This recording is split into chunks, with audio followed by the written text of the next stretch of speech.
The hatch was screaming, not in sound, but in feeling. A vibration under their boots, a tremor in the steel. Every instinct in Elira's body told her to back off, but it was too late.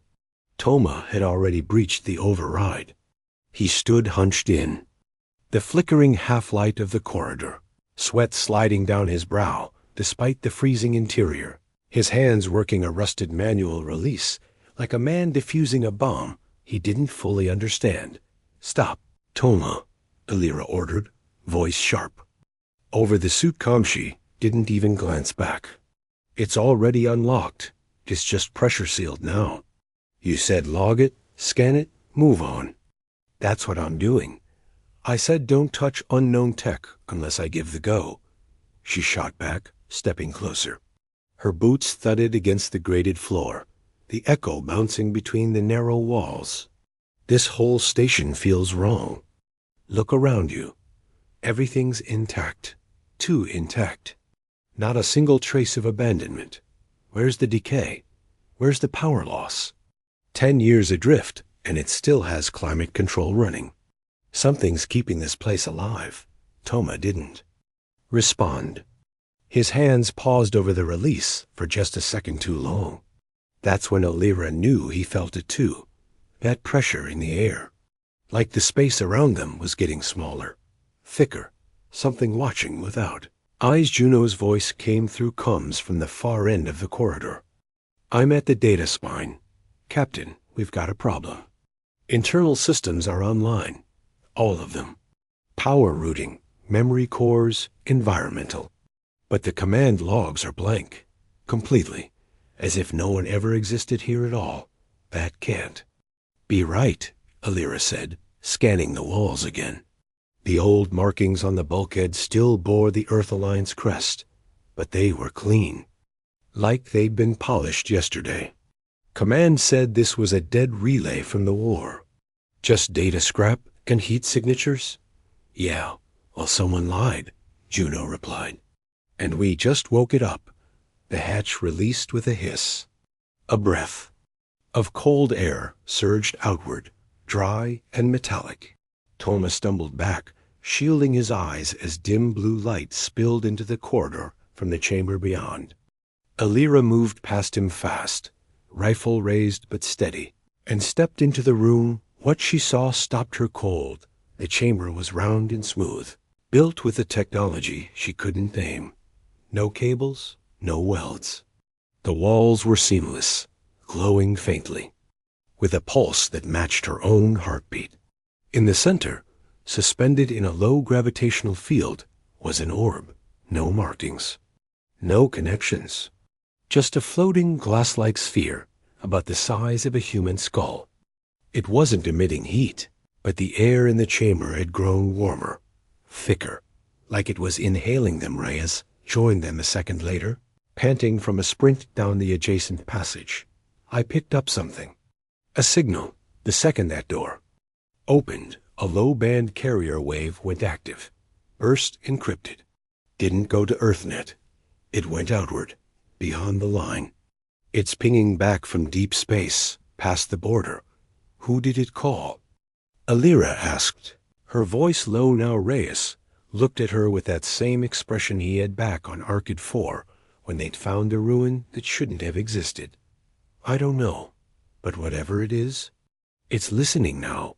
Toma stepped closer to the orb, drawn in like it had a gravity of its own. "I think it's responding to us. Look, it's syncing. That glow is reading my vitals. No attack protocols, no alarm. It's scanning." "Get back," Elira said, tone firmer this time. "Now, that's not a scan. That's mimicked behavior. It's building a model of you." "I'm not touching it," he muttered, half in awe. "I'm just looking. You can feel it, right? It's curious. It feels like it's trying to understand what we are." Juno's voice cut in again. This time with real urgency. "Elira, something's wrong. Deck pressure's fluctuating. I'm reading movement on the lower levels. Not structural, biological. Something's in the crawl spaces." "What kind of something?" Alira asked, backing away from the orb now. It was brighter, still silent, but more awake somehow. The soft pulsing light along the walls was starting to crawl upward, like veins of data moving through a living thing. No clue, but it's not alone. There are multiple sources moving toward your position. The corridor lights flickered once, then again, and went out completely. The darkness was immediate, thick, absolute. The only light now came from the orb in the chamber, glowing brighter with each passing second. Alira switched to her helmet lamp, casting a wide cone of light toward a hedge. Shadows shifted outside. Movement. Fast. Low to the floor she raised her rifle. Weapons up. Toma. Reyes with me. We hold position and fall back on my mark, but the air was already changing again. Now it was vibrating. Low, subsonic. A pressure behind their ears, like a sound too deep to hear. Reyes dropped to one knee, grabbing his head. "Captain," he groaned, "it's in the comms. Something's injecting data into our neural sinks. I can't filter it out. I'm hearing voices that aren't ours." Then the orb flashed once and Alira felt it, a thought that wasn't hers slipping through her brain like oil through cracks. A presence, ancient and slow and watching, double not meant to be Heffoyant. The words weren't spoken. They appeared in her mind, burned into the back of her thoughts. She saw Earth, human ships. A war not yet begun. A prison door opening she turned. To order retreat, but the scream came first not mechanical, not digital. A raw, guttural, living sound that rose up from beneath the floorboards, like the wail of something that had been waiting far too long to be noticed. And, in 3 other star systems, light years apart, human colonies went dark at the exact same moment, without warning, without explanation, without time to send a single word back. They didn't open a door. They triggered something that had never once wanted to be let out. The screams never made it to Earth. By the time Central Command received the data packets from Alira's mission, the feed was corrupted. The audio was a mess of static and whispers. The visuals cut out after Toma stepped toward the orb. What remained was one brief shot, frozen by automated relay before transmission failure. Alira Grant, eyes wide, rifle raised, standing in front of something glowing in blue behind her. The image would go viral later, dissected frame by frame, with theorists, arguing over what the shimmer in the shadows truly was. But right now, Earth didn't care about truth. It cared about consequences within 18 hours of the failed recon. 3 outposts along the neutral boundary dropped off the grid. No contact, no black box, no debris, just silence. The kind of silence that tasted like ash before anyone had seen a flame inside War Room Delta, buried beneath the Washington core zone. Tension filled the stale air. Admiral Thorne stood at the head of the oval table, arms folded tight across his chest, and said the words no one in the room wanted to hear. "We are officially invoking Condition Ironveil." The silence that followed was heavier than the order itself. "Ironveil's not meant for ghost stations."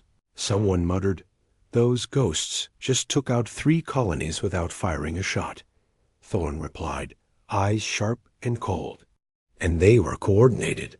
Simultaneous losses across 2 sectors. That's not a malfunction. That's intent." On the far end of the table, Director Saren of EarthGov's Intelligence Bureau leaned forward, her voice low and measured. "You're assuming this was an attack. We don't have proof. The logs are fragmented. And we still haven't recovered Ash Team. No body confirms. No transmissions. We don't know what they saw. We don't know what they touched. But we know what's coming." Thorne shot back. "And we know it started when someone opened something they shouldn't have across the stars." The message was clear. Systems were being emptied. Fast, clean, no violence. Just gone. Civilians, miners, entire research teams. Erased like they had never been there. The pattern was spreading, outward from the relay station, like ripples from a dropped stone. At first, they thought it might be a weapon. Then they realized it was worse. It was a search humanity wasn't being attacked. It was being scanned back in the shadow of Titan's defense ring. Alira Gred opened her eyes for the first time in 42. Our she wasn't on the station anymore. That much was clear. She was lying on a sterile metal slab inside a containment med bay. Bright overhead lights burned into her skull, but she couldn't move her arms. Restraints. Standard procedure. For evac recovery. Beside her, monitors blinked quietly. Her vitals were spiking. Irregular A voice broke through the silence. Familiar. Dry. You always wake up like this? Or is this just your way of saying, told you so, without moving your mouth? Alira turned. Her head slightly. Juno was alive. Her face was bruised, her left arm in a cast, but she was alive. Sitting on the bench near the exit, holding a thermal cup of something probably awful. I saw you fall. Alira whispered. Juno didn't smile. You saw a lot of things. The memories came in fragments. The scream, the orb flashing, Toma convulsing. In midair, like a puppet with cut strings. Reyes bleeding from the ears. The mimicry, voices that weren't real, faces that weren't theirs. The corridor shifting shape while they ran. Something chasing, but not running. Sliding. Galira's voice cracked. Where's Toma? Juno looked away. Reyes didn't make it. Either the rest of the team had been declared missing, though Alira knew better. They weren't lost. They were taken, and the worst part? Whatever had taken them didn't need ships, or bullets, or machines. It just needed proximity. A thought. A pattern. It entered your mind before it entered the room. And once it had a copy of you, it didn't need you anymore outside the med bay. An armed security team stood post. Not for protection. For containment, too. Hours later, she was escorted into a debriefing room under guard. The windows were one way. Cameras were active. No one greeted her. She sat across from Director Saren, who opened with the kind of line Alira hated. Let's skip the dramatics. Captain, just tell me exactly what you found. I found a prison, Alira said. And someone inside, it still knows how to scream. Saren didn't blink. What screamed? Alira stared at her. I don't know. But it wasn't alien in the way. We used that word. It wasn't foreign. It was familiar. Like it had been watching us long before we ever left Earth. Saren closed her file. We've run simulations. Best case, we've triggered a defense system left behind by a precursor race. Worst case, we unlocked something that's not bound by material space. It might be intelligent. It might just be reactive. It's more than that, Alira said. It studied us. It mimicked us. And then it called something. I don't know if it was asking for help or asking for permission. Director Saren stood. You're being transferred to Iron Veil Command. Effective immediately. You'll be leading a new task division. Alira narrowed her eyes. You're rebuilding Ash Team? No. We're creating something worse, Saren replied. Because someone's going to need to answer when the rest of the galaxy starts asking what we've done. And I want the woman who kicked the door. Open to be the one holding the line. As the guards returned to escort her out, Alira stopped just before the exit. Director, she said, voice low, steady. Yes, Captain? If someone knew that prison was there before us, if someone on Earth had already found it and decided to cover it up, I want a name. Saren didn't answer, but that silence said more than a confession ever could. They burned it from orbit, not out of caution, but out of fear. The relay station, where it all began.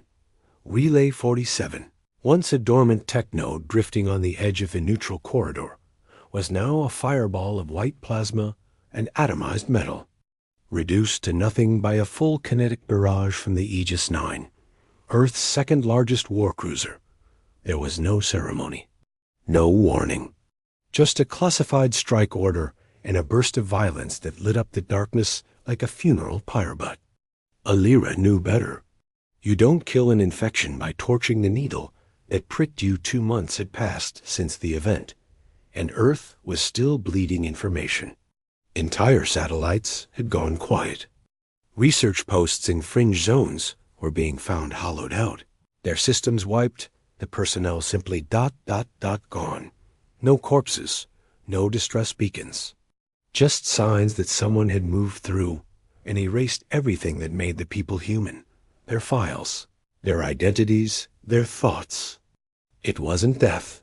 It was deletion, and the worst part? The mimicry had begun to spread. 10 clicks east of the border. Ship registry Lorien's wake, full civilian transport. Gone dark 3 hours into its return vector, Juno said, pacing. Across the room with a data slate in one hand and a growing tension behind her eyes. Recovery drones found the ship 2 days later, engines intact, hull untouched. No damage, Alira leaned forward. And the people? Still on board, Juno replied, her voice quieter now. Breathing, alive, but wrong. Reyes looked up from the table, his pupils still rimmed with the faint iridescent ring he'd picked. Up after the station event. He wasn't the same, and they all knew it, but he was still Reyes enough to keep close. What do you mean wrong? They didn't speak, didn't respond. Every one of them just stared straight ahead. Some were smiling, some were weeping, all synchronized. Brain activity matched to within 0.01% variance across 24 individuals. Identical response patterns. No deviation. Alira's jaw clenched. That's not mimicry anymore. That's overwrite. The room went still. They had seen echoes of this during the first wave. The AI mimic virus that tried to simulate conversation, using past transmission logs. But this was deeper, cleaner. This wasn't pretending to be human anymore. It was replacing Geronville Command had given them the new name, Ash Team Black, a ghost division under direct Planetary Defense Authority, classified above even fleet intelligence. Their job wasn't diplomacy. It wasn't containment, it was retaliation. Their base was hidden under the crust of Pharos 3, a hollowed-out mining moon wrapped in jamming fields and recycled ore dust. 100 feet above their heads was nothing but frozen rock and dead space. Below? A facility filled with everything Earth didn't want seen. They called us ashes. Juno muttered once while elbow-deep in her gear, soldering power nodes into a new prototype armor set. Like we're what's left after the fire. No, Alira replied. We're what lights the next one. The first mission under Ash Team Black was a ghost sweep of Sector Delta 4, one of the early infection zones. What they found wasn't a battlefield. It was a laboratory, but not ours. The structures had no doors, no controls, just surfaces that responded to touch, adapting in real time, shifting textures to mimic their scanners, even mimicking old human UI formats from decades past. It was like walking through a dream, built by someone who had only read about humans in old. Broken records in one chamber, they found a perfect replica of a childhood bedroom. One that matched Alira's exactly, down to the cracked photo frame of her father on the knitstand. She hadn't seen that frame in 20 years. How would it know this? Juno whispered, stunned. It doesn't know. Alira said, her voice quiet. It remembers. Because it was inside me long enough to see it. Reyes was the one who found. The thing beneath the floor. A half-fused mimic construct, glitching, stuttering through human expressions. It tried to speak. Tried to smile. It failed when they destroyed it. It didn't resist. It begged not in words, but in familiarity, flashing memories back at them, stealing voices from the dead, copying mannerisms that hadn't been recorded anywhere. It didn't want to kill. It wanted to be part of something. We're not looking at a hostile invader, Reyes said afterward, hands shaking as he lit a smoke he hadn't touched since Arkid. This isn't conquest. It's imitation. Maybe even infection by empathy. It doesn't hate us. It envies us. Alira stared at him. Then why is it erasing everyone it touches? Because it doesn't understand the value of difference, Reyes answered. 2. Perfect unity is survival. It sees our uniqueness as vulnerability, emotion, memory. It wants to preserve us ... just not as ourselves. Ash Team Black kept hunting. They hit mimic clusters, data vaults, viral relay nodes. Each time, the resistance grew smarter, faster, more fluent. One strike cost them 2 rookies, Vance and Cora, lost in an ambush where the enemy used their voices to lure the team into a trap. They found Vance's body half-converted, mouth frozen mid-sentence, still speaking to no one after that. No one joked anymore, and yet, with every loss, Earth grew harder, the United Front mobilized. Mars launched 2 supercarrier prototypes overnight. Luna's shipyards burned white-hot from the constant push to refit older models. Civilians were evacuated from fringe colonies. War assets were consolidated. One banner, one directive, one response, no negotiation, no mercy fire. But war alone wouldn't win this. Because this wasn't just a fight for territory. It was a fight for identity in the quiet of her quarters. Alira rewatched the last clean feed. From Relay 47, the frozen frame of herself staring down the orb, "Why us?" She whispered, to no one, and the answer came not from logic, but from a feeling that had been burning in her since that day, because humanity is too loud to be ignored, too chaotic to copy, too dangerous to forget. They wanted to overwrite us, but now, they were going to learn exactly what survived at the edge of the flame. The door hissed open behind them. It was soft, just a shift of air pressure and a mechanical release of sealed hinges. But in the tense silence that surrounded the boarding team, it might as well have been a thunderclap. Every helmet turned slightly, visors reflecting the faint lights rippling along the curved walls of the alien corridor. No one moved. Not a single word passed through the comms. It wasn't fear that froze them. It was something older, deeper. Something they couldn't name yet, but felt in the marrow of their bones. The proximity sensors flickered again. Reese saw the alert in his HUD. Just as the motion tracker blinked, one frame of movement at the edge of their field, then nothing. No follow-up. No form. It was like something had leaned forward, just barely stepped into existence, then drew itself back into the dark. He raised one hand, palm open, signaling everyone to freeze. Harlan obeyed instantly, rifle already raised in a silent arc, trained. On the open archway ahead, Jin stiffened beside him. A slow breath fogged the inner surface of her visor, and she instinctively held it in, not wanting the faint mist to block her vision. Her gloved fingers hovered near the sidearm on her hip, even though they all knew it was unlikely to help against whatever intelligence had built this place. Another step. Captain Reese moved forward with cautious precision. The soft clink of his magnetic boots echoed down the metallic corridor. The sound was faint, but in the silence it felt sharp, almost intrusive, as though the ship itself was listening. A low vibration began under their feet. It wasn't strong, more like a hum passing through the structure, alive but subtle, like a murmur beneath steel skin. The ambient light began to flicker again. Not rapidly, slowly. One segment at a time, each strip of light dimmed and relit, forming a ripple of movement toward the newly opened doorway, like breath or heartbeat. It was rhythmic, deliberate, alive. Did something just move in there? Jin whispered over the COMS. Reese didn't respond. He was staring at the darkness just beyond the door, where the lights failed to reach. His helmet display was tracking nothing now. No signals, no thermals, no shapes. But he could feel it. Something was watching.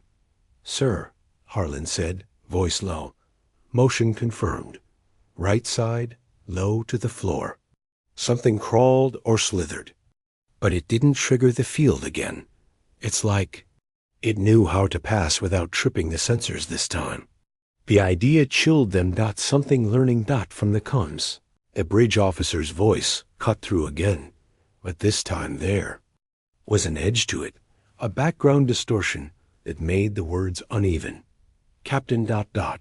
Codec signal has changed. It's not just data anymore. The signal is mimicking your biometrics. Heart rate, respiratory rhythm, even neural pulses. It's syncing with you. Reese's blood ran cold. He took a step back and turned slightly to face the rest of the team. His HUD blinked again. A flicker on the visor. At first, he thought it was another light reflection, a scan line or glitch. But then the flicker stabilized and formed faint, uneven writing across the inside of his helmet, like a ghost of chalk on glass. It wasn't a standard text readout. It wasn't coming from the ship or his own display. It was drawn there. 3 simple words. You are chosen. The letters hung for a moment, then vanished without a trace. Reese didn't say anything. He didn't want to. Not yet. Instead, he turned back toward the open doorway, trying to ignore the sound of his own breath in the helmet. The flickering lights ahead stopped.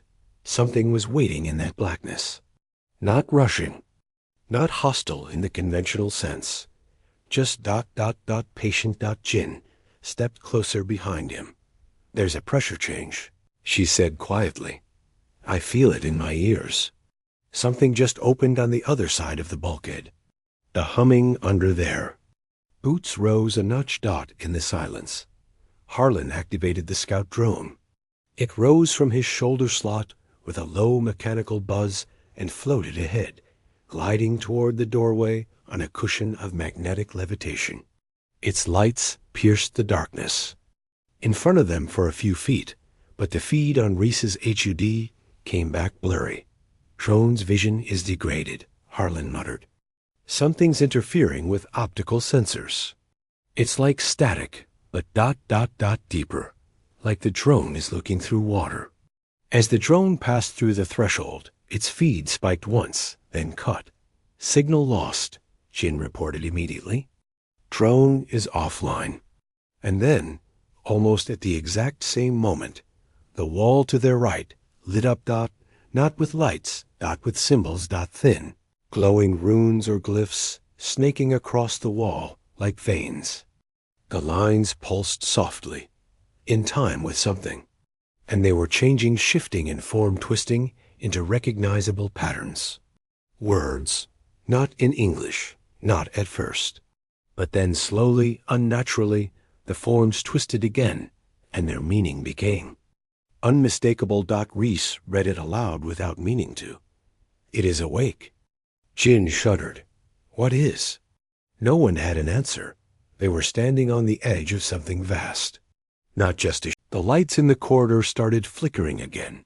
But this time, it wasn't just a glitch in the ship's core grid. It was following a rhythm, like a pulse, matching the same beat Theo had felt inside his head since the codec showed him his.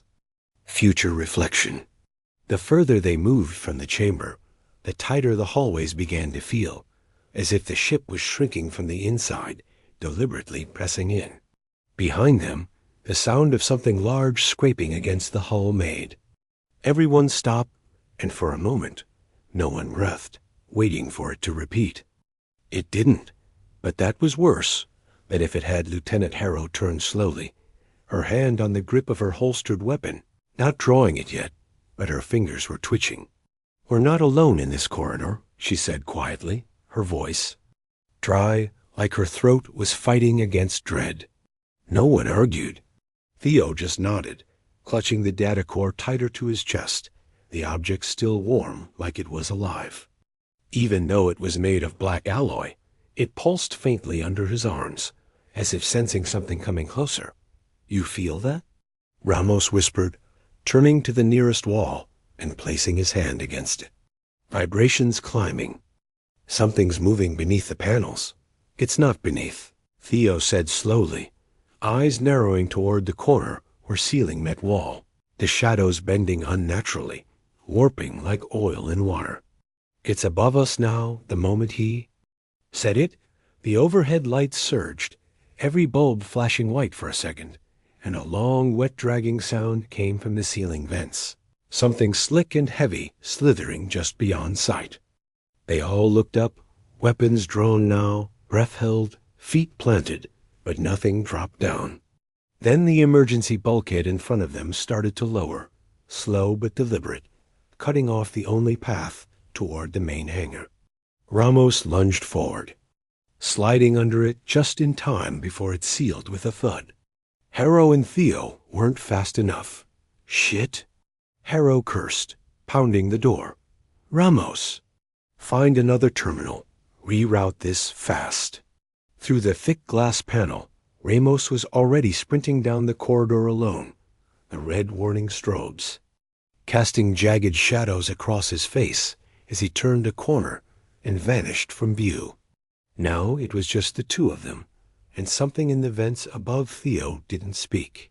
He just turned slowly and looked down the dark corridor behind them. The scraping had stopped, but the air had changed. The lights no longer flickered. They simply dimmed, and from the shadows came a soft clicking noise, slow at first, like something stretching its limbs after being asleep for a long time. Harrow took one step back, then stopped. The codex's glow was gone from Theo's chest, the warmth replaced by a sudden cold, like the object was reacting to whatever was now watching them. "We're bait," Theo whispered, more to himself than her. "This part of the ship, it's designed to isolate. It waited until we had it, then cut us off." Harrow didn't deny it. She just raised her weapon toward the far end, her breath steady, but her eyes scanning every inch of the corridor.